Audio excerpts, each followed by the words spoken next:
Hi, my name is Phillip Hedayatnia, and I am a rising senior at the Hawken School in Cleveland, Ohio, and I want to leave you with just some little nuggets or whatever about NSDA Nationals. This video is intended for the people who are coming to NSDA Nationals for the first time, who aren't used to the circuit or anything like that. And so first of all, I just wanted to say welcome. Second of all, I want to say major congratulations on qualifying to the NSDA National Tournament. That's really, really awesome. And this is something that is a really amazing experience, and you're really going to love it. And I just wanted to, first of all, just say this. If you are nervous about this tournament, do not be. Because first of all, the fact that you are going to this tournament is an honor in and of itself. And so you already have accomplished a lot. The number one thing that you need to accomplish this weekend is not winning a trophy. It's having fun. And the reason why I say that is, you do not want to walk away from a tournament a semi-finalist, but someone who alienated people, someone who was mean. Because at the end of the day, if you have achieved anything less than winning nationals, but at the same time you have alienated other people or not, had fun, then it's not worth it. And heck, I would argue that even if you win nationals, if that's the way you win it, it's not worth it either. If you're not having fun, NSDA Nationals doesn't bring you anything. And man, you can have a lot of fun with this tournament. You're going to meet people from all across the country, people who you have no idea about. A friend of mine, I met a friend of mine from Idaho at Nationals last year. I've never been to Idaho. I don't know much about Idaho except potatoes, honestly. And it's kind of ignorant in that respect. But she showed me a lot about her state that I did not know. I had never been to California. And I met a bunch of people from California, and they talked to me a lot about their state. I have a lot of friends from Nationals last year that we literally have not seen each other, but we've talked, because we made friends after Nationals.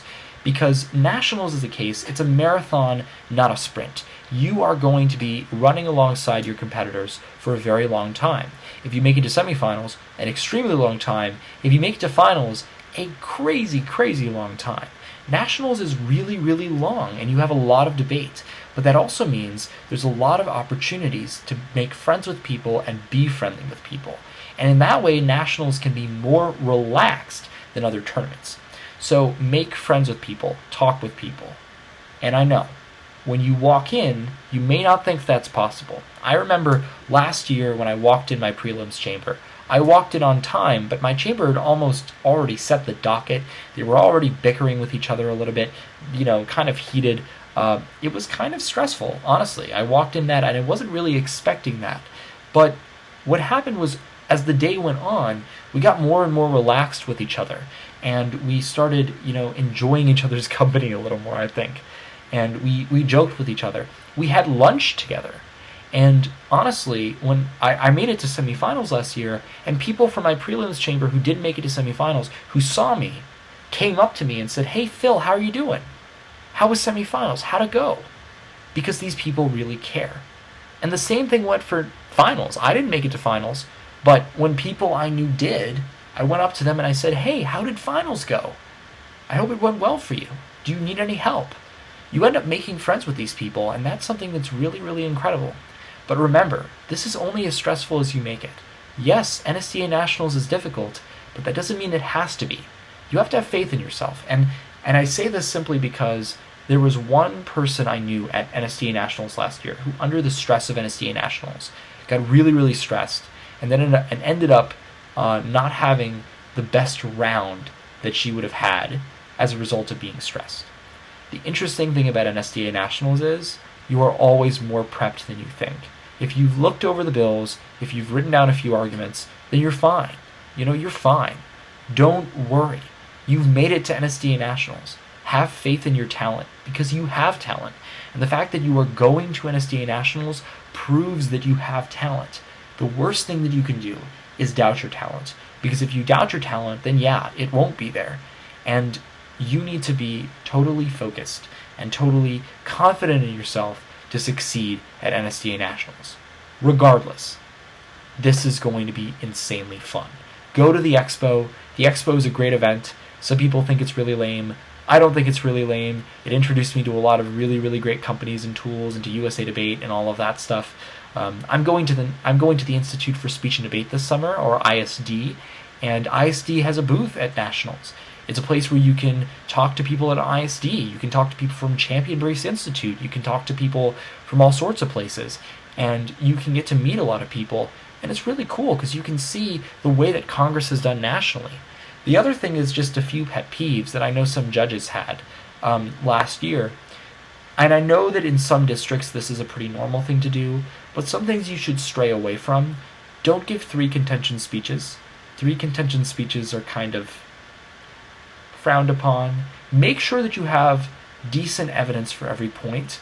I do know that in some states the way that Congress is done is much more the way that certain other forms of debate, like World Schools debate, which is what I'm doing at Nats this year, are done, where you can afford to make an argument that's simply rhetoric and logic and reason. But that's not exactly the way that I think works best at NSDA Nationals. You do have to have at least 1 piece of evidence per contention, probably like 2. Don't rush through your evidence. You want to make sure that you have very good rhetoric, but it's good to take a format like claim, warrant, data, impact that's going to allow you to vary and to balance both your rhetoric and your argumentation. So it's important to strike a balance, I think, for NSDA Nationals. Those are really all the tips that I have to give, but if anybody is kind of nervous and doesn't know what to do for NSDA Nationals, by all means, I want to be there in any way that I can. My email is in the description, so you can check it out, and you can email me if you have any questions or anything like that. I will be at Nationals too, so I am not going to just not be there. I will be there. So if you ever have any questions or anything in person too, and if you see me walking around, I'm competing in World Schools debate, but I will be at Nationals, and I'm there, to answer anything that you may have.